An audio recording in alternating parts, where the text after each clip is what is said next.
Marxismus und Tierbefreiung, der Podcast.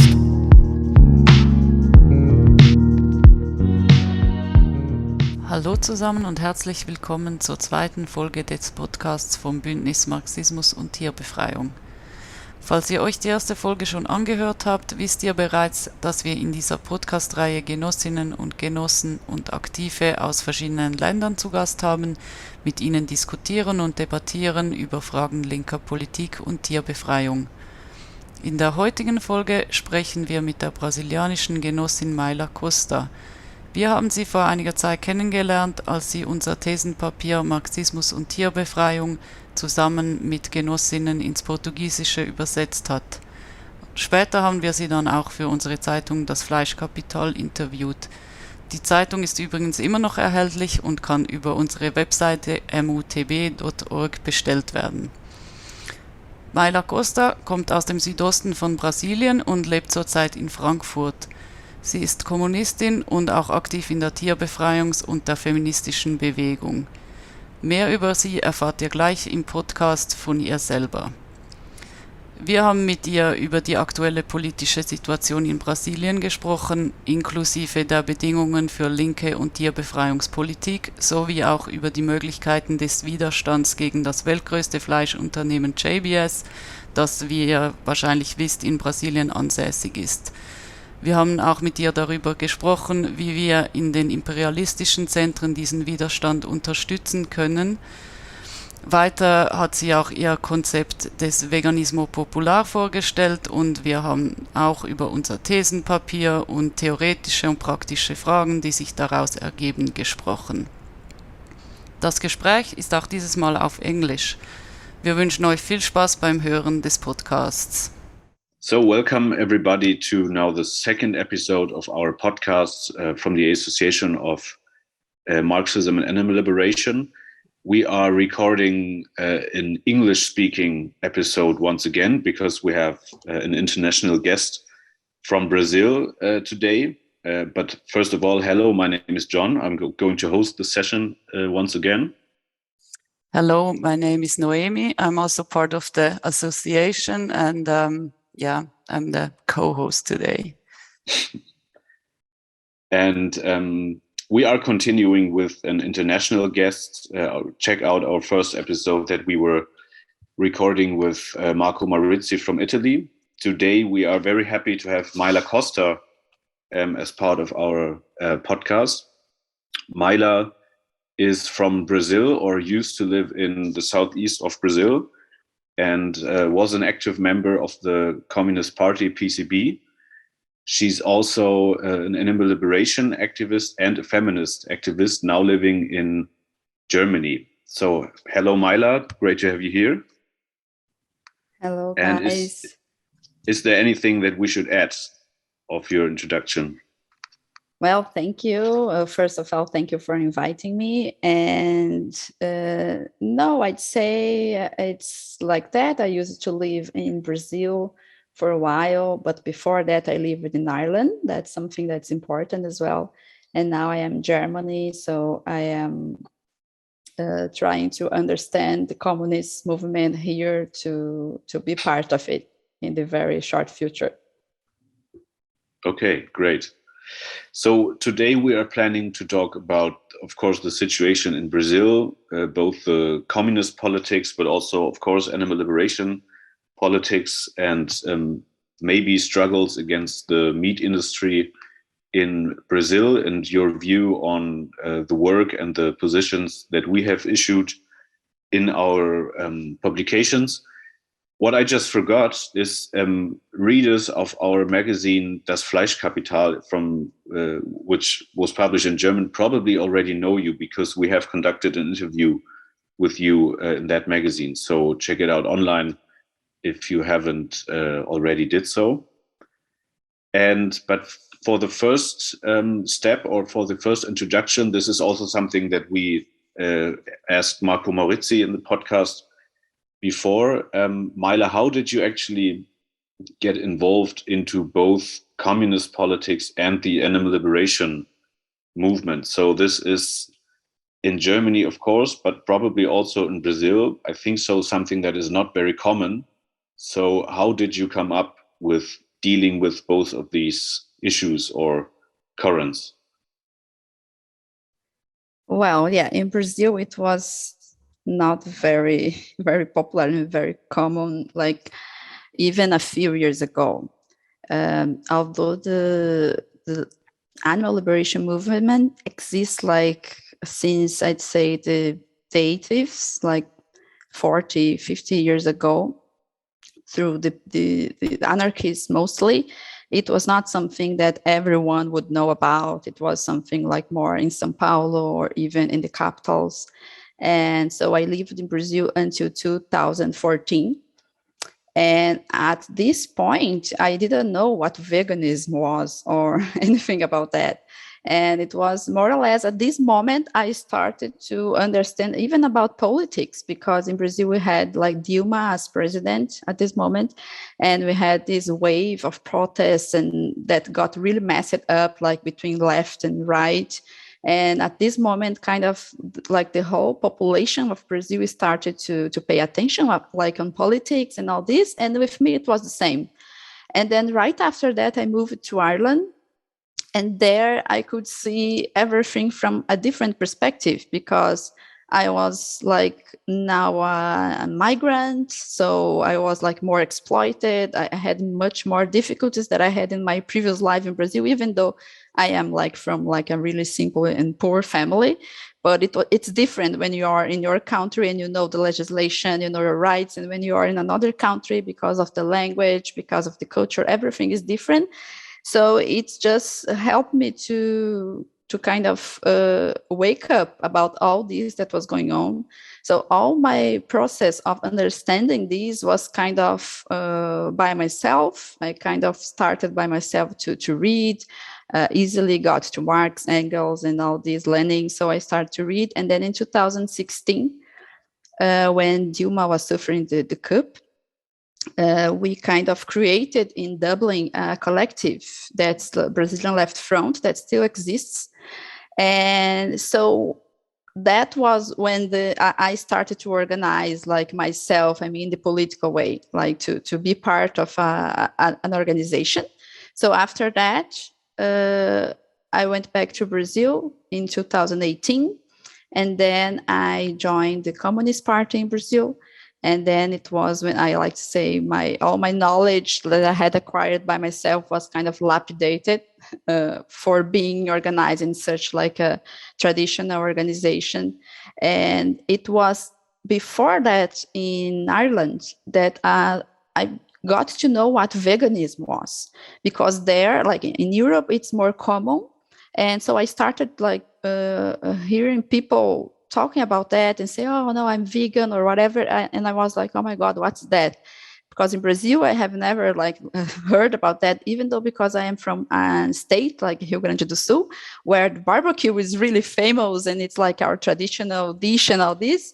So it was something I had never thought about. And then at the beginning, like, because I was already identified like as a Marxist, as a communist, so I just found everything about that crazy. And I was like, oh, but it doesn't make sense, because you not eating animals won't change anything. So this like simple and really ignorant, I'd say, way of thinking.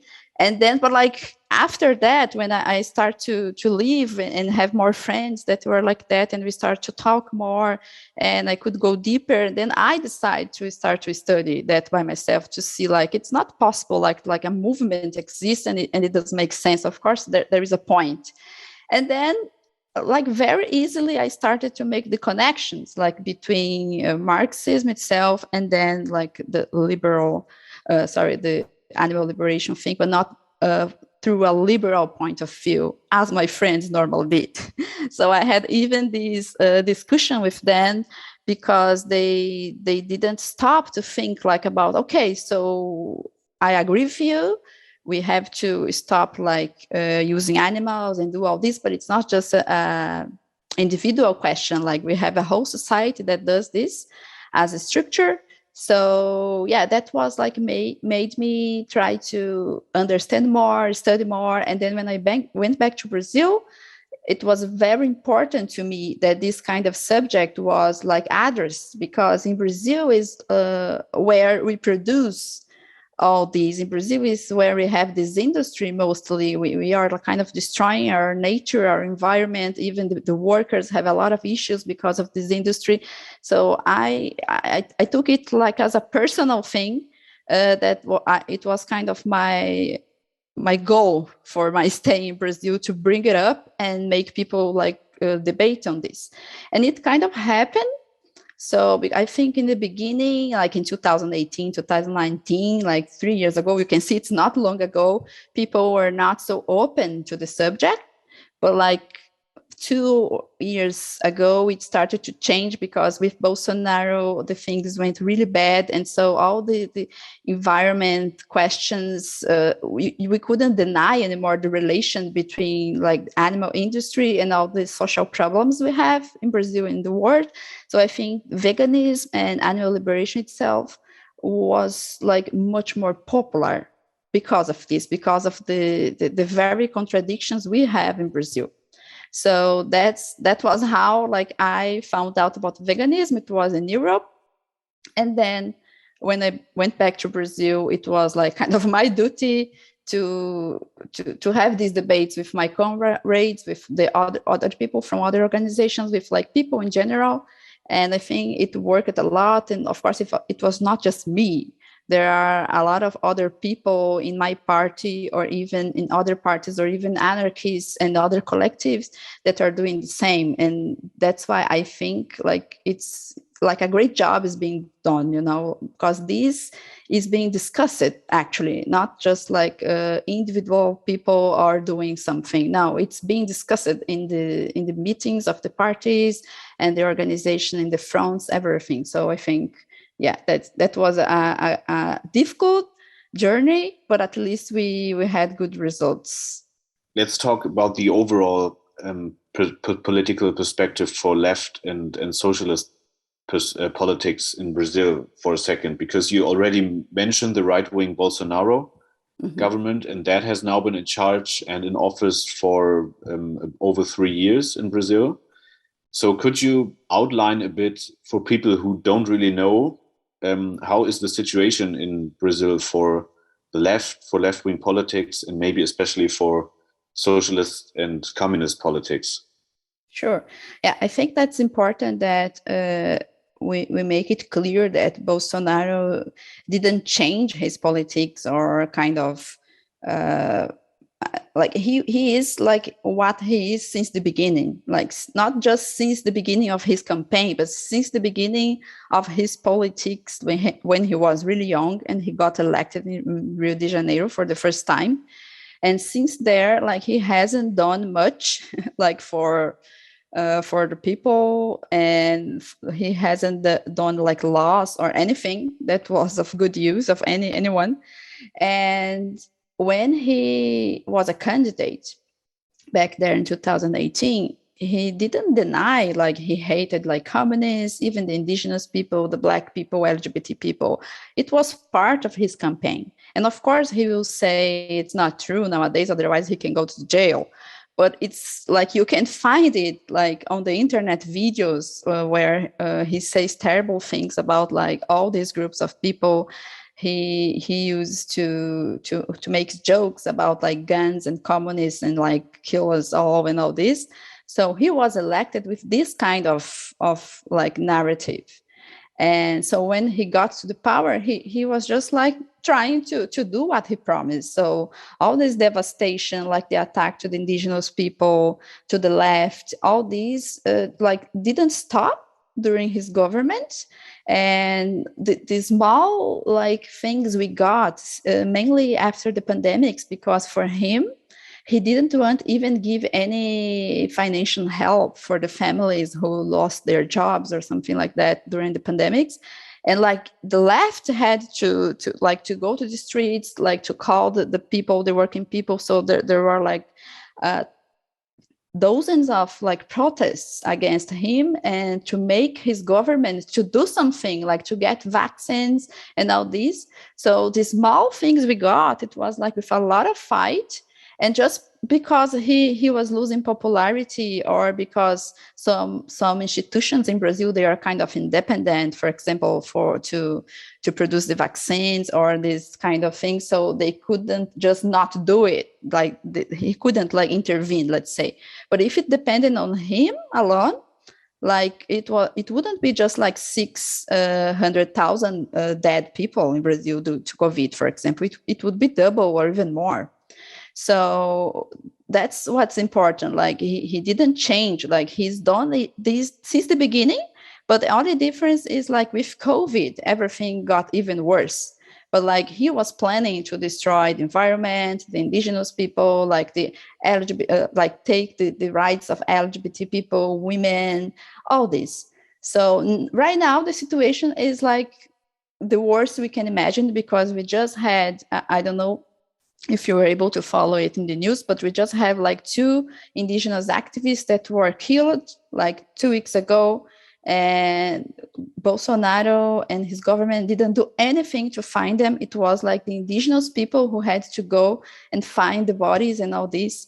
And we had also just like a girl that was raped. She's like 11 years old, and the judge didn't allow her to get an abortion.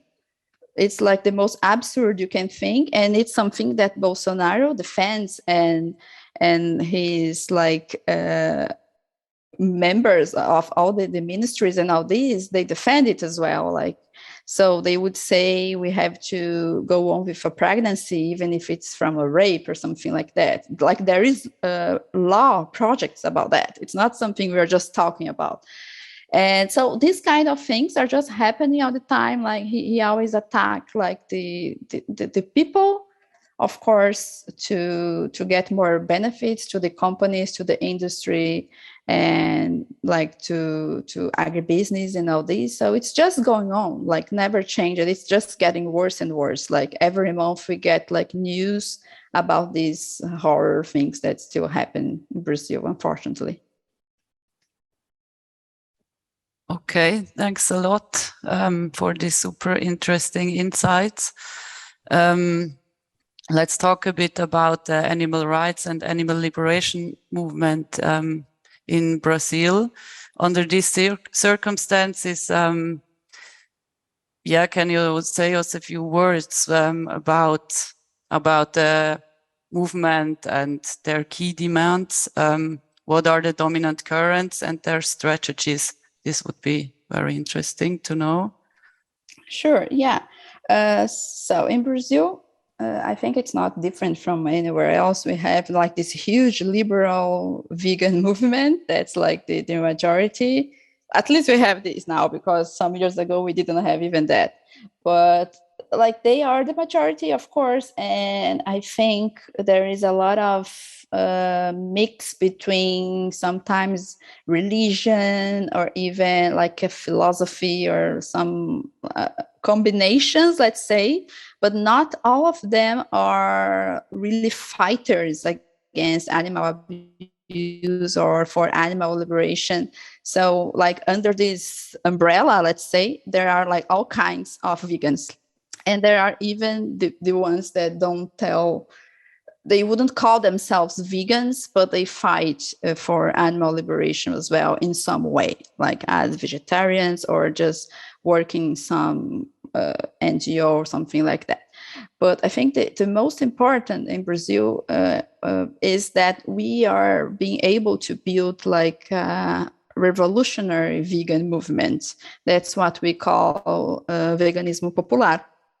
That's something like really good. I think it has like a huge potential to really build something important and to kind of conjugate all the fights that we have, like the working class have in Brazil, when it comes to the working conditions, when it comes to the environment, indigenous people, even the women question, because we know like that this habit and this tradition and culture, as we can tell, and we can call it as we want, of like eating meat and abusing animals and all this is very like connected to like sexism and all this. So all these fights like together, they are powerful.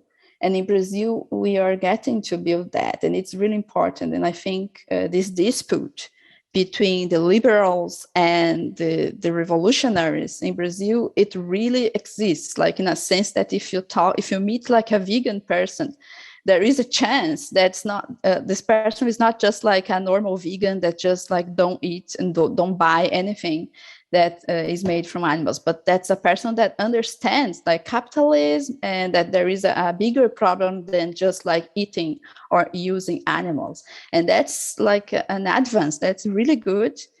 And it's not due just to communism fight, but the anarchists as well. And I always like to say that because in Brazil it was like the punk movement and the anarchists like who started with the veganism and with the debates and all this. And nowadays, of course, the communists are the majority in the official debates, let's say, it's because we are organized. So we have like an institution and so more people and all this, but like the anarchists are always there as well. And they kind of have this intrinsic thing, understanding that the animals should be like included in all the considerations and analysis and fights and all this.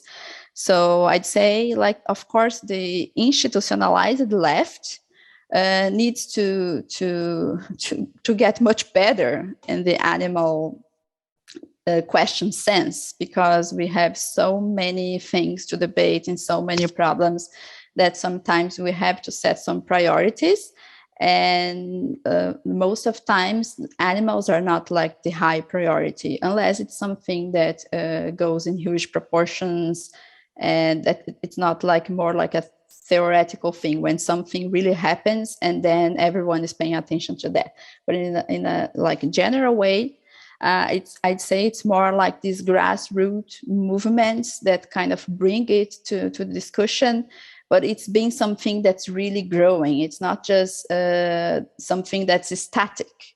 And that's important to mention. As I said, like when I entered the Communist Party in 2018, we couldn't discuss that. It was not an issue. And now if you go to Communist Party website, you'll find like a lot of articles about that. So this kind of change is super important for the working class, because if we communists, like revolutionaries, we say we are like what's the best and what will guide and lead like the working class to the emancipation. So we have to deal with these questions as well. So I think that's the most beautiful and powerful thing about veganism in Brazil. It's like veganism popular and what we have achieved like until now. So that's very interesting. And I was going to ask you about the debates in the Marxist and communist left about environmental issues or about the capitalist destruction of nature and of animal exploitations. So you said that these things are debated now, and I think this is very interesting. Can you say a bit more how the debates about these issues, so about the destruction of nature, but also about animal exploitation, looks like? So if the communists are debating these issues, how is the debate looking like? So Sure. how's this I'd say on? like in general, it's super theoretical in the sense, why I say that, because it's not like these people that are debating that, it doesn't mean they are vegans, or it doesn't mean they even will be. But I mean, everyone kind of understands or accepts, I'd say accepts, like there is an issue. So I think this itself is already like an improvement, because some time ago we still like see people saying that that's not important, or like we have like most important things to deal with, like animals are just animals or whatever. And nowadays you won't see people saying that. You will see even other arguments to not address the question, but like everyone understands that there is a question, and the way the things are now are not the way they should be, or that they could be if we get to a socialist society. So that's the most important part, especially because in Brazil we have the Movimento Sem Terra, that's the landless movement, that's huge. And all their production are not animal oriented. So that's a huge evidence that we don't need that. And that's not the point. So there is no point in defend like agribusiness or this kind of monoculture in any way, because the movements that already exist and they do like a great job and they provide like food, quality food, they don't do that. Of course, they have like small industries for eggs and milk, but they don't have this crazy production of meat and all these that what we see every day in the agribusiness. So when you have this kind of evidence, like and these people from these movements, they are allied, and even sometimes they are in the parties as well. So they are our comrades, and they are saying like we don't need to exploit the animals, at least at a certain extent, you know. So I think that's powerful, and that's what's making like people in the parties and the organizations and the left in general just to have to consider that, like they have to consider that it's not like something that we are making up. It's something like that we can see in reality in the praxis. And so because of that, there is this theoretical, at least, understanding. It doesn't mean like people are call themselves vegans or something like that, but we have it. I think that's a great thing for now. But like in matter of like praxis and doing things, and even the works that are done within the communities and all these, we can see more commitment, because it doesn't depend of the institution itself. It's more like the people that are involved with that community. So they feel when they can introduce the subject. Of course, as like anything in politics, like when you are doing some job with a community, and you know when it's the right time, and when those people they will be like, it's a benefit for them, like to discuss animalism and the animal liberation question, even veganism and all this. So because of this, we can see nowadays in Brazil a lot of parties, collectives, and all these doing excellent jobs with like migrants, and even people that live like in high vulnerable areas that they don't have food and all this. So all this process of like helping these people, it involves like the veganism, in a sense that you can try to deconstruct this belief that you need meat to be like healthy or even smart, because it's good for your brain, or whatever they believe, like people believe. And so these collectives are mainly normally these collectives are linked to a party or something like that, but they are doing this excellent job, especially during the pandemic, like when people really needed help, because from the government help was not coming. So it was these organizations who were doing this job of like going there, talk to people in many opportunities, talk about how they were doing that. They were helping, they were providing food, and they were constructing something together without animal abuse. And that was not like an issue. In the same way, those people are in a really bad situation. Animals are in a very bad situation as well. And the same way, those people are in a very bad situation because of a very bad political project and all these animals as well. It's not just because people were mean or people were bad or whatever. It's because of all the configuration. So I think that's really rich. And another initiative that I like to talk about is in the last elections. Like this year, I don't know, because I'm not in Brazil, so I don't know how it's going. But in the last elections, that was in 2020, that was not for president, the other one, that they were small ones. We had this organization in Brazil, UVA, that's it would be União Vegana de Ativismo. It's like a vegan activist union. And they kind of sum up the parties to say, okay, so are you going to compromise? Are you going to commit regarding to veganism, like to animal rights, to something like that? So they kind of wrote a letter for the candidates who wanted to sign this letter and then commit to those terms. And it was a very interesting thing, because we could see, like, I mean, statistically, how many candidates like signed the letter, and how many candidates said, okay, yeah, we will like try to cover all these points if we were elected. And it was really good because it even like maybe some candidates that never thought or never went deep in the question, they saw like there is demand for this. So there are people organizing in this sense. So it's something that's going on, and they had to stop and think and choose to sign or not. So it's something they had to do. They couldn't escape it anymore. And I think that's the situation in Brazil. People cannot just escape it anymore. You have to have a position. And if you have to have a position, you have to think about that. And once you think about that, like, unless you are a negationist, like there's no other way. Like you have to consider the animal conditions and the animal suffering and all this. So in this situation, all these candidates, like, they could sign or not. And at the end, of course, just the left ones signed the document, the right ones, they didn't. But we could clearly see like candidates from PT, that's Lula and Dilma's party, they didn't sign it that much. Even other bigger parties didn't sign it, even if they were like leftists.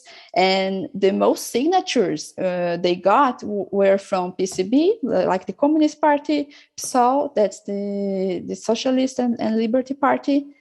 And that shows like who is like revolutionary enough like to address the situation and to consider that we have to do something. It's not just because it's beautiful, like what the big parties do. They go to the internet and they just have a profile like animal rights section of the party. But what does it mean? Like, because when we have like a proposal of what we could do in case we were elected about the animals, you don't sign it. So what animal rights means to you, you know? So in on the other hand, we have like parties like PSOL and PCB that were committed to that. Like really, like the candidates were saying, okay, yeah, let's do this. In case we were elected, we have this, sign it, and you can just ask me like, okay, now what we're going to do, and we will try to do something. So I think that was a really important thing. I hope it's happening again, but I don't know. I hope it's happening again, yeah, this year. So this all sounds quite positive, I think, and encouraging, really. And I mean, after all, like JBS, the world's largest meat producer, is based in Brazil. The company is known as the champion of industrial accidents and has cattle slaughtered every day, as well as pigs and chickens in the 5-digit range. In addition, JBS is known to have bribed members of the government apparatus, not only in view of the global danger posed by meat production, but also for this reason alone. The joint stock company JBS must be a target of protests. Is there political resistance to the machinations of JBS, perhaps even from communists, trade unions, or the animal liberation movement together? Well, yeah, JBS is like a nightmare. It's like this industry, like as a whole, it's known by like being really cruel and all these. And JBS, because like it's the biggest one, we can imagine like the horrors that happen in their facilities.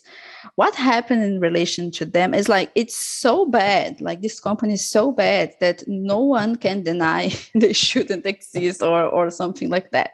So you don't need to worry about the animals to be concerned about this company, because even in relation to the workers, like it's very bad, like the environment, everything.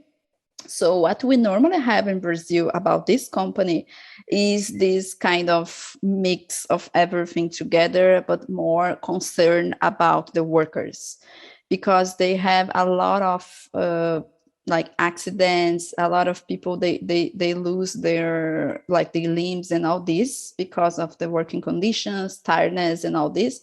So, and even during the pandemic, like they kept like the facilities open. And we know this kind of environment is really dangerous for like contamination. I think you had something similar here in Germany, if I'm not wrong. Yeah.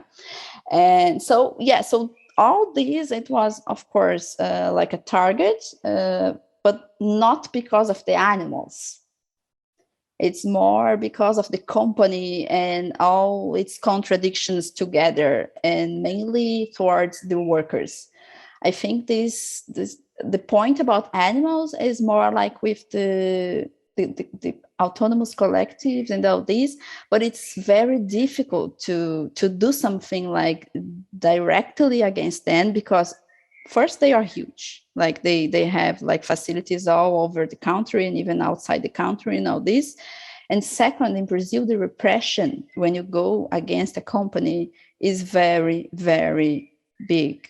So as I said, we had like 2 activists like killed 2 weeks ago because they were defending like indigenous rights for the land and against like these people that just want to go there and exploit everything, devastate everything. So imagine if we go like against like JBS, it's the same, it's something very dangerous. Normally the facilities are really far. They are not like in the city center. They are kind of in the countryside and all this. So it's not like a very good like place to be there as like a minor number of people protesting or something like that. So I think that's like what makes this confront so kind of impossible. Like, and we don't see in Brazil many people doing that. Like this direct action doesn't happen. That if it happens, it's not like that loud that we would know about that, So, and in general, like we are one of the countries that kill activists. Like I think we are in the top 3 rank or something like that. So when you have this kind of confront that's not supported by law in any way, it's very, very dangerous.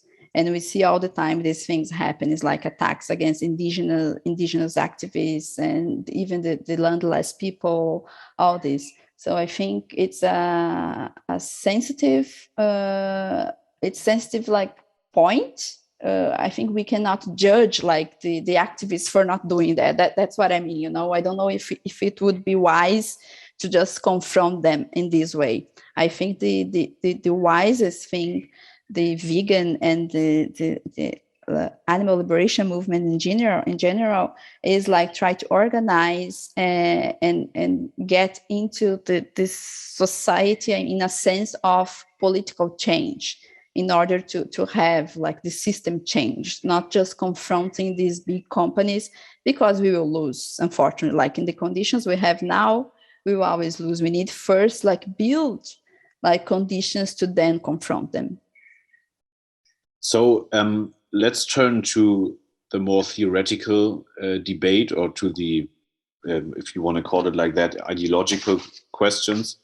So based on the experience that we had from our work here in Switzerland and Germany, with both the Marxist left and the animal liberation movement, the association that we founded developed theses. So 18 theses on Marxism and animal liberation, and published that. And we try to argue why both belong together, so Marxist, communist politics and animal liberation, and how that should be ideologically or theoretically outlined. And you and your comrades in Brazil translated these theses into Portuguese. And by the way, we're very thankful for this, and thank you very much for this opportunity to have our issues or our arguments spread in Portuguese. So can you tell us a little bit how you read these theses and positions that you share, or that you can think of can be applied to the Brazilian context that you just outlined, or where you maybe see things differently, or what cannot fit into the context of the work in Brazil?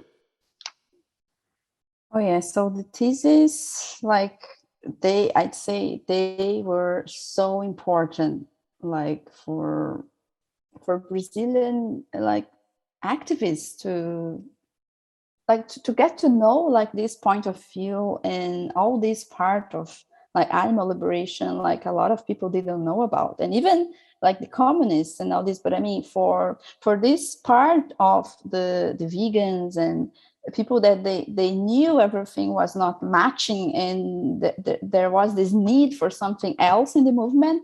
I think these theses, they were perfect, and that's why like this translation job was important in this sense, because I think this lack of theoretical material is one of the problems. It's one of the reasons why like the communist movement in general is not embracing this like in a like right now. It's just like postponing for when it's like they have something more robust, let's say. So I did it with Sabrina Fernandes, and it was really important. I think it was well received, and I always like tell people to read that. I think in general, it's it's mostly like part of Marco Maurizi works, like said in another way, a more didactic way, let's say, and really explain it. So I mostly agree, like in the theoretical part, with I'd say almost everything. But I mean, if I have something that I don't agree, it's not important. I mean, I think that the most important thing right now is that we get all the left to care about that, like all the left to understand and accept and embrace this issue. I think that's the most important. Then also have this as like an issue, as a part of the programs in the parties of the left. Then we can start to debate like the theoretical questions or the strategic questions or the tactic questions. But first we need to make like people in the left to get to know that and to feel more comfortable with the subject, you know, because I think that's the problem. We have seen these questions, and not just the animal question, but also even feminists, the LGBT fight, even sometimes like anti-racism fight. So a lot of fights that were seen historically by the left as something that's not like priority, or that was like intrinsically inside of the working class general problem. And we know that's not true. We know we need to address these things. And when it comes to the animal question, it's even worse, because the animals are not people, of course. And so we can easily forget them in the math and just say like in a general way, oh no, yeah, but when we talk about changing the society, we are considering them as well. Okay, but so let's discuss like what exactly we are considering, what we are going to do with them, how we're going to produce the things we produce using them. So those are things that we need to debate, and we need to discuss what are the limits, like what will be acceptable, what we'll try to overcome. Like, and I think this is what the thesis, they kind of provide us with this possibility, because it was not just something that some people were saying. No, like we saw that there is people organized, like writing about that, like discussing about that, making a new knowledge about that. And that's what's important about the thesis. And after the thesis, a lot of people in Brazil, like militants and autonomous activists and all this, they started to try to contribute as well, and write something that's more like capitalist oriented in the system, in the sense that we have to address capitalism when we talk about animal liberation. So I think that was good. When I read it first, it was like I was cured from a disease, because I kind of needed that. Like, I needed that, and Sabrina showed me that, and I was like, oh my God, like everyone needs to read that. And then after that, I was myself able to write a lot of material as well, because I think I just needed this confidence to be sure that I was not crazy, and I was not just writing like making something up from my mind. And of course it's not, because it's not that difficult. Like, it's not that difficult. It's just something that, of course, it's so like deep, like in our culture and all these, that we cannot picture sometimes some things, and we lack like a sociological imagination in general. So when it comes to the animals that are different beings, different in the sense that we are used to use, it's even harder. So yeah, I think the thesis, they are in general really good material, and everyone should read it. I hope it's translated to more and more language so more people can have access. I think we should even make an effort to send it to all the communist parties and the left parties in the world to make them read it. And that's it. It's easy. I think if anyone that's listening didn't read it, like, you have to read it because it's important. And I hope you even never stop producing content, texts and interviews and all these, because it's very important. I think people, when they are transitioning even from non-vegans to vegans, or even from communists to vegan communists or something in that sense, it's important to have this reading material, people that you trust, that are serious, talking about that. So I think that's why it's so important, this work that you have done. So just to our listeners, we did not pay Maila to say these things about the thesis. But yeah, well, I mean, thanks a lot for the nice words. It's really good to hear. Thanks for the support too. Now to the next question. You said earlier that you, now being in Germany, are getting to know the German communist and animal liberation movements. So what are your calls on them, or let's say even on us maybe, with respect to international solidarity and support for the movement in peripheral states like Brazil? I mean, how could we support fights and movements there from here? Yeah, I think the biggest problem, it's not a problem, I'd say, but the issue or the difference between the left here, and of course I'm talking about revolutionary left, and the left there in Brazil and Latin America, is that the conditions of life here and there are completely different. Of course we have poverty here in Europe. Not everyone is rich, not everyone has everything they need. But even the poverty is different here, because when we talk about Brazil, we're talking right now about millions of people that are starving. So it's kind of the whole Germany population starving. So it's another understanding of word, the word that we see is completely different. And I think when it comes to the European activists and parties and organizations, I say we because I am here now as well. So we have to always consider that, that sometimes I'm not saying that we have to change our fight here, because of course we are here. So we have the particular things that happen here. But when we address the other parts of the world, or the other problems or questions that happen in other parts, we have to always consider these, to avoid being paternalist or condescending or even Eurocentric and all these.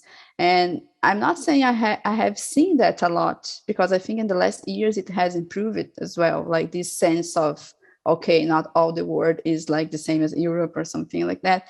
But when it comes to animal liberation movement, I see here sometimes a super moralistic point of view. And that's something that annoys me a lot, because people sometimes they think oh, so in Brazil, okay, so if you have a problem, if you know your environment is being destroyed, why are you still eating meat? And it's not that simple, unfortunately, although we produce a lot of food, not everyone has access to food. And sometimes just going to the supermarket to get the cheapest thing that would be canned meat, or, this kind of thing that they sell, super processed food or whatever, is the best option for them, for their family. I mean, of course, it's not the best nutrition option, but I mean, money-wise speaking, it's the best option. So all these you have to consider, it's not just about people's choice. It's about the way they live. Sometimes it doesn't even make sense as well, to, for example, stop using animals. When you talk about indigenous people, for example, of course they could change and do the things differently, but it's something that's up to them. It's not like we, like white people, that will go there and say, okay, so now we have to be vegan and you don't have to do that because the animal suffers. Yeah, but like it's their way of life and it's not being affected directly by the industry. And that's what we criticize. We criticize the industry, not the people's ways of life that are traditional and don't do anything, don't mess up with the rest or the environment or whatever.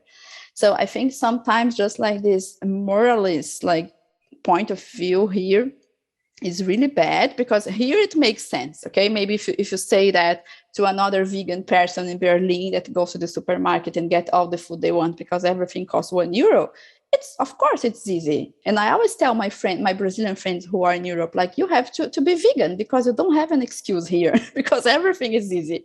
But when you go back to Brazil or the other poor countries, not just in Latin America, but maybe in Africa, in Asia, and many different places, it's not that easy. And it causes, like, I see that people struggling because they want to be that perfect vegan, but they cannot, because sometimes there is no option. They have to buy, for example, I don't know, the shampoo from a company that tests animals, because the other option costs like 10 times more. And these kind of things, like, I think that's absurd that I have to say that out loud to people here in Europe. I have to explain that, to say, look, like, if you are so intelligent to become vegan, why don't you just read a little bit about the reality in the other places? Like, of course, we are super affected by the industry, but we are super affected by the economy as well, poverty, and a lot of questions. So it's not just like our decision to stop doing that or to buy this or buy that. And so I think it's mostly about that, trying to understand, like, the capitalism is the same all around the world, but it works differently, and the consequence of capitalism is different, like, depending on the region of the world. So we have to consider all these. I'm not saying that we have to just tell people that's okay, like, that we exploit animals forever. It's not that, but it's we have to be together with these people to try to change the conditions, so we get at a point that they don't need to worry about their own maintenance. They don't need to worry about, like, if they have something to eat, and then they can start to think, okay, so now I understand, I can have my food, and I can fight for it, and we can fight against all this that's wrong. Because when you don't have food, you are starving. Of course, you will never put something else, like, in the first place. And I'm not just, of course, I'm talking about something that's really extreme, but, like, poverty is not, doesn't need to be extreme to be, like, a problem in order for the people to organize themselves and realize about the reality. That's how capitalism works. That's what's fetishism. That's what's alienation. So, of course, these people that in Brazil, they wake up at 5 in the morning and go back home at 12. Of course, they won't care about animals, or even about their neighbor, or even about their own family if they are suffering some oppression or something like that, because who can do that?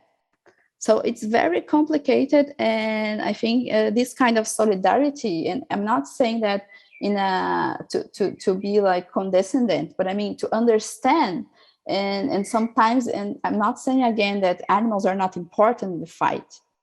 But, like, in order to fight for animal liberation, people must be alive. People have to be, like, the minimal conditions. And that's something we have to consider when we talk about the very poor countries. Yes, I mean, something we have not only, but specifically in Switzerland, are the very big and powerful banks. And most of them are investing in companies in peripheral states, which are involved in deforestation, for example, or other environmentally harmful business practices. And in the last years, we see that the climate movement here somehow starts to address this issue. I think this is a really good way to do, like, some to entangle a bit the work here and the work or the movements in the peripheral states. What do you think of this? Do you think this is a good thing to do, a good thing of activism, or a good target? Yeah, I think similar to that, there was like a kind of agreement that was to be signed between Brazilian government and European Union. And this kind of thing, I think it's like the activists here can help a lot, because it was being sold in Brazil as something really good. Like, look, we have this agreement, so it means like they will prioritize the production here, and so we'll get like more income and all this. Okay, but like, what kind of production? Like, what exactly like Europe will want us to produce? Like, of course, everything that's bad, that's not good for the environment, for the workers, and etc. So I think this kind of pressure, and even bring these issues like to the general public, to make people notice like that's problematic. Like, we cannot just export the production to another place so we don't see the consequences of this production, and we just throw these consequences to another country that's already poorer, that already has their issues and all this. And it's not just Europe. Like with China, we had the same thing in Argentina. They had this big plan for these huge facilities for pig production in Argentina. They kind of built this strong movement against that. And I think it's really powerful. But I don't know if the rest of the world was aware of that, or if they were just praising, like, oh my God, look how China can get like this whole amount of production, and like it's growing every year, blah blah blah. Okay, yeah, but it's growing, but what they are doing, like, it's not, they know, for example, it's really bad to raise pigs and all this, and that's why they are not doing that in their country anymore, and they are just throwing it to another country. So like, this is absurd, and that's the kind of thing that of course they are trying to do now, but Europe like has done, is trying to do with these agreements as well. So I think here something that we can do is try to stop that, and try to just make people think like differently, because of course the way they put in the media, it's always good for both sides. Look, everyone is happy, but we know that's not it. Otherwise, like, this production would remain in the countries originally. They wouldn't send it away. So my last question is about the feminist activism that you're also doing. So we introduced you not only as a communist militant or former active member of the Communist Party and as an animal liberation activist, but also as someone who's active in the feminist movement. What does that mean to you from a Marxist perspective? So you were talking about the veganismo popular, and sort of, I'm saying it's a proletarian veganism. Do we maybe also need a proletarian feminism, both, of course, in Brazil, but maybe also here in the Western imperialist centers? And what could it look like? Yeah, I think this is like very important, very important. Okay, like historically, we had this discussion already about feminism and how it could just like serve like the liberals and the let's say the higher classes and the higher women. But nowadays, I think we kind of we're not in this kind of discussion anymore. But of course, as we are in capitalism, everything tends to go this way, in the sense of all the individual actions will be praised, and achievement and all these. And when we see the structure that makes like women being oppressed and exploited and all this is still there. So yeah, that's why we need like a kind of a proletarian feminism, as I said, that I liked. And in Brazil, we have this as well. It's something you can easily find like in the most revolutionary parties. Even in PCB, we have, it was one of our historical militants. She even lived here in Germany for a while during the dictatorship, and contributed a lot here as well. And so, yeah, we have this collective in the party where we try to build this feminist movement among the communities, like with the mothers, in the neighborhoods, in the schools, and in the work environment, universities, because it's where like normal people, working class people are. Like, I'm not saying feminism is not for everyone, of course. It's like for the medium class and like the rich women as well. But they are not being constantly attacked by the system. Like, the ones that are constantly attacked by the system, by capitalism, are the working class ones that have like the rights, like just like thrown out, as it has been happening in Brazil since like Temer was in power in 2016. Like, we got like our working laws just completely changed, and now we don't have like the same rights we had before. And of course it affects more women, because it affects more the poorest, and the poorest in Brazil are the women, and the Black women, and that's important that we say. So that's why we cannot just say that feminism and anti-racism and even LGBT fight are different things, because they are all connected. Like in Brazil, when we talk about like poverty, we talk about Black people, especially about Black women. So our feminism has to consider that, and when we have like our issues and we discuss them, we are always considering, okay, it's our right, I don't know, to wear what you want, or to tell what you want, or to, I don't know, drive, or all these individual things. But like the most important is that those women, they have to have the right to work, to be paid, like to have conditions to be able to speak, to be able to wear what they want, to be able to go where they want. And the way the things have been, the things are right now, they cannot.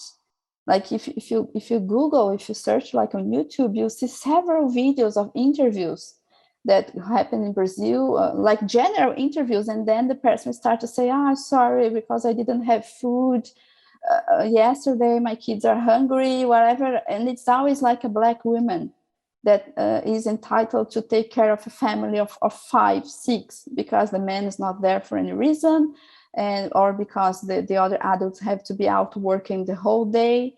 And so that's the reality. And feminism in Brazil that like doesn't address this. Like, what kind of feminism is that? Of course, it's like this, like for everywhere. But as I said before, here it's a little bit different. It's not like the same, exactly same kind of problems, but it's the same logic. We will not like, we cannot like direct all the energies to the liberal like questions, because those are like, this is being done by the liberals already. We don't need to do that. We have to go beyond that. We have to reach the point where they don't. And what's really important, because if we don't change like these very like structural things, like everything like can look nice, but we know it's not. Like, we know in the first crisis, we just like lose all the rights and we can go back to start. So that's why it's so important that feminism and all the other fights, they try to reach this point where we just find out we have to overcome capitalism. There's no other way. And yeah, and I believe all the parties, the revolutionary parties in the world, they have this concern about feminism, and they try to build this movement like in a more like classist way, as I say in Brazil. We have this collective, it's called Coletivo Feminista Classista Ana Montenegro. So we include this word classist in this sense that like we fight for feminists, but for feminists of our class. Like, if the capitalists have a problem, it's not like our problem. Like, our problem will be solved when we don't have capitalism anymore. So it has to be clear for feminists and for all the other fights as well. Okay, thank you very much, Maila. Is there something that you would still like to add, or that you now have come up to your mind that you didn't say so far that you want to add? Well, I think there would be a lot of things I'd like to say, but just to pick up some, I think many people, when they are debating the animal question, and when we talk like about other issues as we are doing now, they kind of they go back to that point where they say, okay, but like, see how many problems we have. So the animals are not the priority. Okay, so, but we are not setting priorities. Like, no one is saying, for example, the Black struggle is more important than the feminist struggle, or the LGBT struggle is more important than the Black struggle, and so on. Like, if we are Marxists, we understand that there is a totality, and there are different ways of like the phenomenon happens in society in different places and different times. And right now we have all these issues like about poverty, about sexism, even like the LGBT problem, because in some parts of the world, like it's like still a huge problem. And so like the racism, that's something in Brazil, at least, it's like going crazy. And we are not saying one thing is more important than the other, because we understand they are part of each other. Of course, like it's something we shouldn't like be saying to someone because it's obvious. Like, of course, the feminist question is not the same here or, I don't know, in Afghanistan, because the way these struggles they take place is completely different.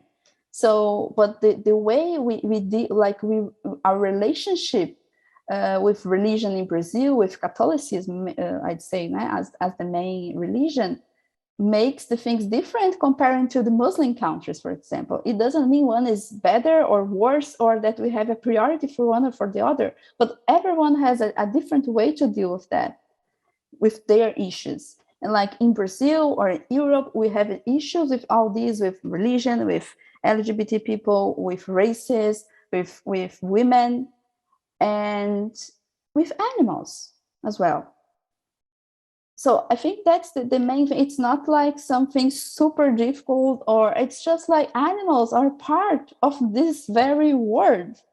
Like, we consider the environment, we consider the oceans, we consider the stones, we consider like everything, the air, we consider even Mars or whatever, like people talk about nowadays. But it's so difficult, like, to consider the animals, to understand that first, they are much more in quantity than us.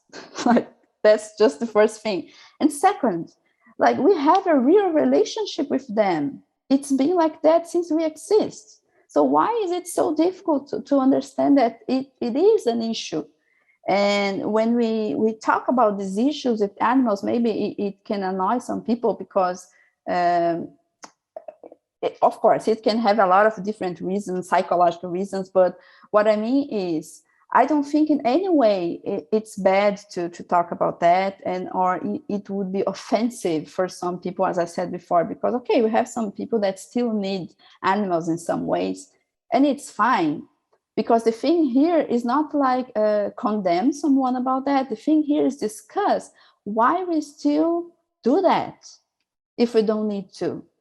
It's one more tool to fight against the system that we are, because we know we have the technology to not exploit animals anymore.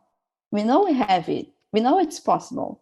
So why we don't have the best way the things could be? And I think that's a very Marxist thing, because Marx said, like, of course, the capitalists, they won't ever offer the best way for us to work with the determined thing.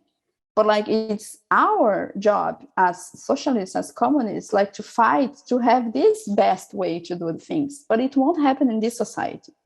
So if we want, like, the animals to not be exploited anymore, we don't want anyone to be exploited anymore, we have to find a way to get out of the system. And this one that we'll build, if it's too similar with capitalism, so what's the point? Because one of the main axes of capitalism nowadays is the animal exploitation.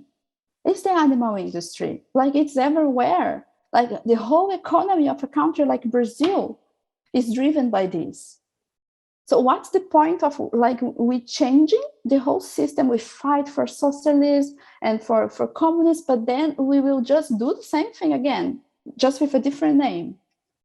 So I think that's something really important that people have to think, when they call themselves socialists and communists, because as Lenin said, we cannot just like say things and use like beautiful words when we don't mean that. So if we mean like we want to change the world and we want to change the system, to break the system down and build something new, so what is this new? Like, it's this new where we still like forcing animal suffering without needing it, just because. So yeah, I think that's the message that I wanted to leave. Like thinking like about the future, about what we want to build, and like animals, considering animals, the animal question is not like a problem. It's one thing more. It's like one more contradiction, and it makes our argument more powerful. Like, because we have one more reason to destroy capitalism. That's it. Yes, that's a very good conclusion and final words for this episode. So, Maila, thank you once again for your time and for all the input you gave us. And yes, we're happy to debate and collaborate with you in the future again. And well, everybody who's been listening, who hasn't already checked it out, you can also read the interview that we have conducted with Maila in our magazine Das Fleischkapital. So it's in German, of course, but maybe you can read it or translate it online if you can't read German. So Maila, thank you very much. And well, we hope to see and hear you soon. Thank you very much, Maila. Bye-bye. Thank you, guys. I just want to say that there is a version in Portuguese of these interviews. It's in the website Leia Marxistas. They translated that to Portuguese. So yeah, if you want to read it, you can find it. But thank you guys for inviting me again. It was really nice to talk to you. And yeah, I hope everyone likes it. And if they want, like if people want to read more, maybe about these, about what we are talking, I think I could just like let them know there is this website, Animal Liberation Currents, where you can find another text of mine about Marxism and the animal question. I think that's a good introduction as well.